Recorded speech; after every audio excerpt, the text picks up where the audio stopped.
Donc là, je dis bonjour les petits potes. Je dis que je tournais. Non, non, j'ai dit je tourne. Oui, j'ai appuyé.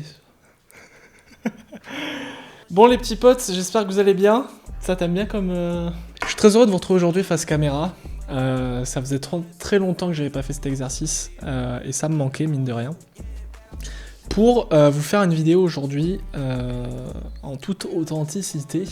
On profite d'avoir installé le setup là au bureau pour faire cette vidéo. Et lancer la première vidéo de la série BIP, Building Public. Je reviendrai à la fin de cette vidéo sur en quoi cela va consister.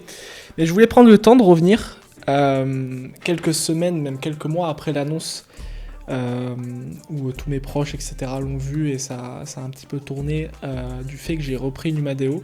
Donc ce sera essentiellement axé autour de ça dans cette vidéo. Et je voulais revenir proprement et prendre le temps d'expliquer tout ça dans une vidéo, même si vous aurez le temps de découvrir au fur et à mesure de par cette série de vidéos qui est lancée aujourd'hui sur ma chaîne. Pour commencer, je voulais reprendre le temps de réexpliquer ce que j'ai fait depuis le début de mon aventure entrepreneuriale. C'est vrai qu'il s'est passé beaucoup de choses. Dans les personnes qui me suivent aujourd'hui, il y en a qui m'ont rencontré dans telle partie, dans tel autre aspect de mon activité entrepreneuriale. Et j'ai eu l'occasion de faire pas mal de choses. Aujourd'hui, ça va faire 8 ans que j'ai lancé mon premier business. 8 ans au mois près d'ailleurs, puisque j'ai 24 ans cette année et j'ai commencé à entreprendre à l'âge de 16 ans. Et quand je dis commencer à entreprendre, c'est vraiment la création de ma première entité juridique, de ma première société en fait. C'était une EIRL à l'époque. Je dis ça comme si c'était il y a 20 ans, mais ça remonte déjà un petit peu. Et j'ai commencé en fait à entreprendre en parallèle de mes études en tant que monteur vidéo. En fait, ce qui se passe, c'est que quand j'avais 12-13 ans, je faisais des vidéos sur GTA 5, GTA 4, GTA 5. Pourquoi tu me regardes comme ça ? Il y a mon associé que vous rencontrez peut-être un jour qui juge mes moindres faits et gestes et qui analyse tout ce que je fais. Voilà, c'est très agréable de faire des vidéos dans ce contexte. Du coup, je disais, elle m'a regardé au moment où j'ai dit que je faisais des vidéos sur GTA 5. C'était il y a 12 ans. Je faisais des vidéos sur GTA 4, puis sur GTA 5. Et en fait, ça m'a apporté plein de choses. Et aujourd'hui, je me remercie d'avoir fait ça parce que ça m'a appris l'aisance en vidéo, l'aisance à l'oral. Le fait d'arriver à parler à une caméra sans la moindre difficulté. Évidemment, j'ai des choses à améliorer, mais aujourd'hui, cet exercice de parler face à une caméra comme si je parlais à un humain, je l'aurais jamais eu, en tout cas aussi vite, si j'avais pas fait des vidéos sur YouTube. Et en fait, ça m'a développé plusieurs skills, dont le montage vidéo. Sur Sony Vegas Pro, pour ceux qui connaissent, et c'est comme ça qu'en fait, j'en suis venu à avoir la possibilité de dépanner des collègues à mes parents pour tout simplement leur proposer du montage. Après ça a été des connaissances, etc. Et j'ai eu la possibilité comme ça petit à petit de commencer à vendre mes services de montage vidéo. De base c'était quelques dizaines d'euros par-ci par-là, je facturais une vidéo 20 euros, ça me demandait 2 jours de travail. Mais j'étais content parce que, en fait, à partir de cette phase-là, j'ai découvert qu'il y avait d'autres moyens de gagner de l'argent que d'attendre la fin de ses études et de trouver un job, en fait. Et j'ai bien aimé ce côté-là, de découvrir qu'en fait, j'avais mon destin entre les mains et que j'étais un peu libre de faire ce que je voulais. Et du coup, j'ai commencé à devoir facturer des clients et c'est comme ça qu'à 16 ans, en fait, on s'est renseigné avec mes parents. J'ai eu la chance, et vous le verrez au fur et à mesure, mais grande chance que mes parents m'ont toujours soutenu dans tout ce que j'ai entrepris. Ils m'ont accompagné à la CCI. Avec le recul, c'est pas forcément le meilleur endroit où on a été conseillé, mais ça a le mérite d'avoir existé. Qui nous ont conseillé de créer une EIRL, qui était le pire statut en fait que je pouvais avoir parce qu'il y avait des charges fixes, etc. Alors que je générais à peine quelques centaines d'euros. Mais c'était le seul statut que je pouvais avoir apparemment à ce moment-là en étant mineur non émancipé. Je vais passer le détail, mais du coup voilà. J'ai développé cette activité-là pendant 2 ans alors que j'étais encore au lycée. Et ça m'a permis vraiment de générer parfois 1000-1500 euros par mois, alors que j'étais encore au lycée. Et quand je regarde autour de moi ce qui se faisait à ce moment-là, j'étais un ovni en fait, parce que à ce moment-là, les problématiques de mes copains, c'était vraiment d'acheter de nouveaux jeux vidéo, d'aller manger un tacos ou autre. Et en fait, moi, je passais mon temps le soir à l'internat, à me coucher à 1h du matin, à faire mes petites vidéos pour mes clients, etc. Et je vais passer les détails de comment ça s'est fait, mais j'en suis arrivé à faire différentes choses, à tester un peu tout en tant que freelance. Et après, j'ai découvert après le montage vidéo qu'il y avait community management, qu'il y avait la possibilité de devenir ghostwriter, la possibilité de créer des e-books. Enfin, j'ai un peu fait le 360, ce que tout le monde fait quand il se lance sur Internet pour gagner sa vie. Mais j'en suis resté au montage vidéo parce que c'était vraiment là où j'étais bon et là où il y avait de la demande. Et un jour, j'ai travaillé avec un client en montage vidéo avec qui je travaille depuis quelques temps qui m'a offert la possibilité d'évoluer et de prendre plus de responsabilités. Et j'ai découvert qu'en fait, ce côté management me plaisait vachement. Et c'est comme ça qu'en fait, de fil en aiguille, je pourrais le détailler dans une grande vidéo, vraiment focus sur mon parcours, mais c'est pas l'objectif aujourd'hui. De fil en aiguille, j'en suis arrivé à développer ce qui s'apparente aujourd'hui à une agence de montage vidéo. En fait, j'ai commencé à déléguer le montage pour me focus moi sur la recherche client, et j'ai fait ça pendant quelques mois. J'ai plus les années exactement, là, encore une fois, c'est pas le but, mais juste pour vous reconstituer comment les choses se sont passées. Et un jour, j'ai rencontré Alexandre, qui était anciennement un des cofondateurs de Numadeo.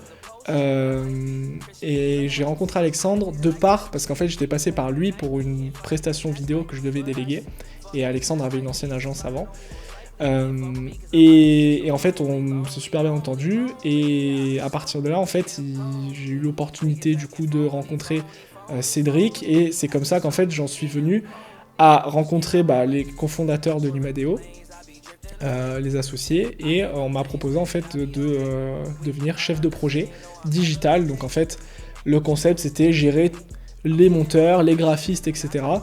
Pour délivrer les vidéos aux clients. À ce moment-là, Numadeo ça avait même pas 1 an, et c'était super intéressant parce que la boîte venait juste de se développer, on était au tout début.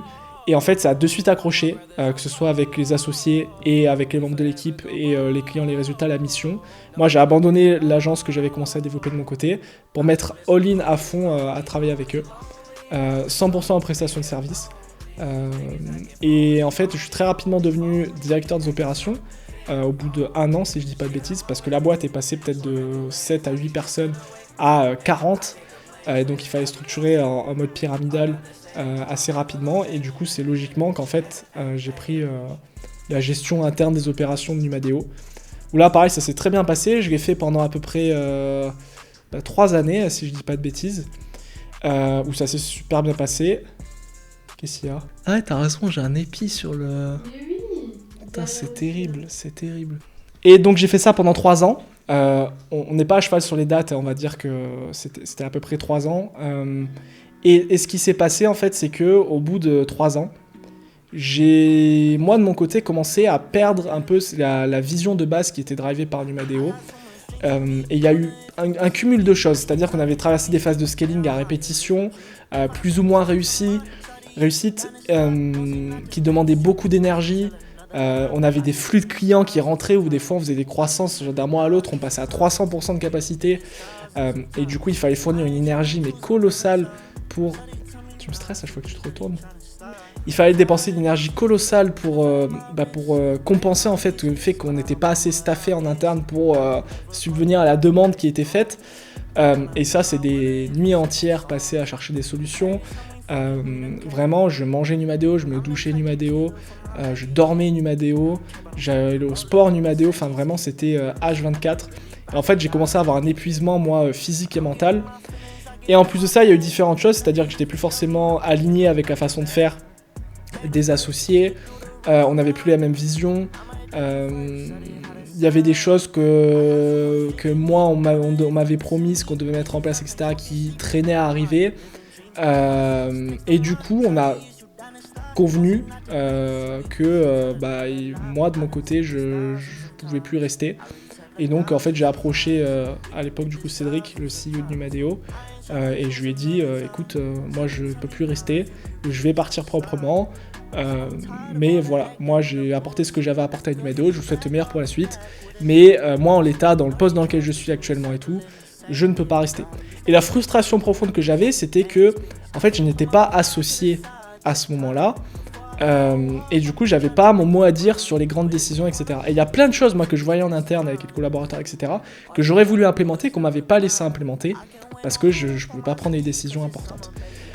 Et c'était frustrant, et j'essayais de me battre, mais c'était pas possible, donc j'ai décidé de partir.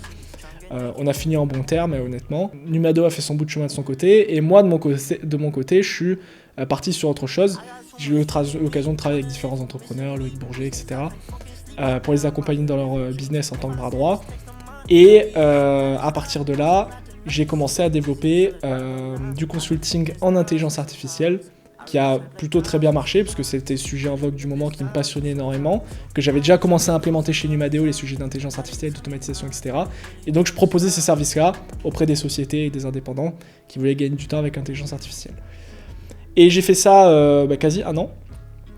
Et en fait, cette année-là, donc là moi je suis début août au moment où je tourne cette vidéo, j'apprends en janvier qu'il y a eu un conflit assez important entre les associés chez Numadeo, c'est pas l'objectif de cette vidéo, et que c'est compliqué, que voilà, il y a eu des coups bas, etc.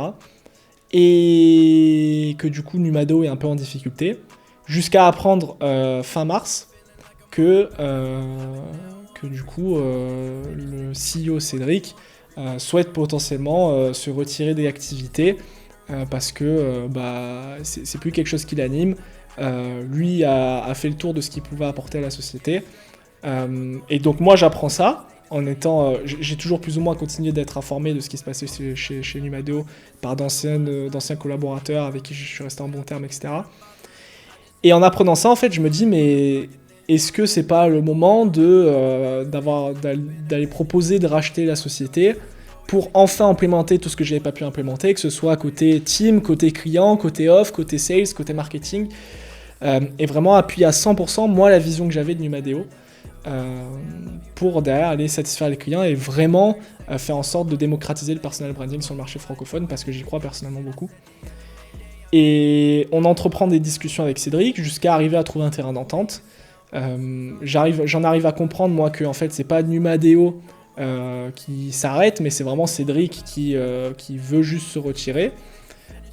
Et du coup j'ai la possibilité de reprendre la société. Alors dans le détail, j'ai pas repris la structure légale, j'ai repris l'intégralité des actifs. En fait c'est tout sauf la société qui en l'occurrence était à Londres. Et moi du coup j'ai recréé l'entité en France parce que ça me tenait à cœur de faire ça proprement et de repartir sur de bonnes bases. Puis il y a plein d'enjeux stratégiques, je vous détaillerai dans cette série de vidéos de pourquoi je fais ça en France, etc. Et j'ai pas pour le moment expatrié la société ou autre. Et du coup la reprise se fait dans le mois d'avril et je reprends Numadeo. Et je reprends Numadeo, moi il y a un moment où je dois réaliser la chose aussi parce que c'était stratégique, mais à aucun moment, un an auparavant, j'aurais pensé qu'une telle chose aurait pu se produire. Et du coup, là, on passe des nuits entières à réorganiser les choses, voir comment on va refaire en sorte que Numadeo puisse aller dépasser ce qu'on avait déjà accompli. Et c'est comme ça, du coup, qu'on en arrive à aujourd'hui, à ce que je sois CEO de Numadeo, très heureux d'être d'ailleurs, que ça fait maintenant plus de 3 mois qu'on a repris les rênes, que ça se passe très bien, qu'on a un plein taux de satisfaction sur les clients qu'on accompagne, que les offres qu'on propose sont beaucoup plus intéressantes pour les clients qu'on accompagne, et qu'il y a vraiment une nouvelle version, une augmentation en tout point de vue sur l'écosystème Numadeo. Que ce soit d'ailleurs pour les personnes de l'équipe avec qui on travaille, qui elles aussi ont souligné une nette amélioration dans ce qui était fait au quotidien, la structure, etc. Et aussi les partenaires clients avec qui on collabore, qui pareil se sont rendus compte que ça n'avait strictement rien à voir et que déjà à la base on était sur un produit qualitatif, mais là on rentre dans quelque chose qui est vraiment quasiment exceptionnel. Donc je suis très honoré de ça et ce n'est que le début. Et du coup ça me permet d'enclencher sur mon dernier point que je voulais voir avec vous dans cette vidéo, c'est que je lance cette série de vidéos qui s'appelle le BIP. Vous êtes dans l'épisode 0 ici qui pose un peu les fondations. Le BIP c'est la contraction de building public, je vais pas chercher bien loin parce que c'est pas mon point fort d'être créatif. n'est-ce pas? C'est pour ça qu'il s'est associé avec une magnifique personne qui a l'esprit créatif. J'espère qu'on t'entendra pas. Et, et du coup, je voulais créer une série où vraiment je partageais les coulisses de tout ce qui se passait. À la fois avec cette reprise de Numadeo, parce que je voulais garder un carnet de bord de ce qui se passait, être transparent, parce que pour moi, ça a manqué aussi de transparence par le passé, et parce que pour moi, toute entreprise devrait aussi partager, à travers son dirigeant ou autre, plus de ce qui se passe en interne.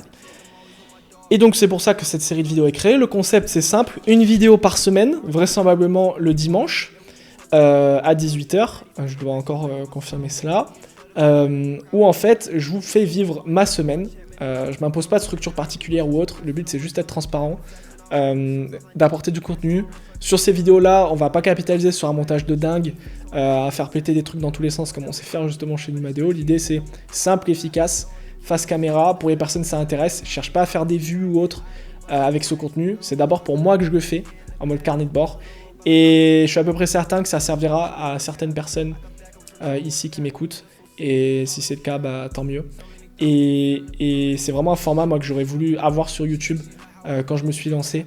C'est-à-dire pas de conseils bullshit qu'on te donne sur la base d'un script généré sur ChatGPT ou un mec qui t'explique comment créer une entreprise à succès et que lui-même, son entreprise, en fait, repose sur le fait d'expliquer comment créer des entreprises à succès. Moi, je peux plus me voir ce genre de choses. Et donc là, au moins, par A plus B, je vous montre comment on évolue. Je vais vous montrer les choses qui marchent, les choses qui marchent moins bien. C'est challengeant parce que ça expose à une certaine vulnérabilité. Mais je pense que c'est important et j'ai hâte d'avoir vos retours par rapport à ça. Donc on va construire ce concept-là ensemble. Dans le BIP, il n'y aura pas seulement Numadeo, les coulisses de Numadeo. Il y aura les voyages que je vais être amené à faire, les autres projets professionnels aussi, parce qu'il y a beaucoup d'autres choses qui se passent. Numadeo, au final, ça s'ancre dans une stratégie bien plus long terme. Les projets perso aussi. Là, par exemple, je prépare, pour anecdote, une compétition d'Irox en double. Ou pareil, je pourrais vous faire vivre ça. Comment alterner les entraînements avec la reprise d'une entreprise et arriver à tout concilier, etc. Je suis en train de m'associer également. C'est la personne qui me met des coups de pression depuis tout à l'heure. Pour ne pas dire n'importe quoi face à la caméra. Vous aurez l'occasion aussi de découvrir les coulisses de tout ça. On a beaucoup de déplacements prévus.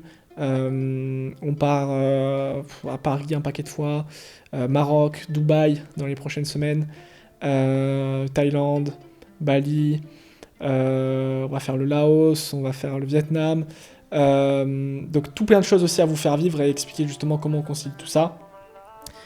Donc moi je vous propose de vous donner rendez-vous chaque semaine, n'hésitez pas à vous abonner si ce n'est pas déjà fait.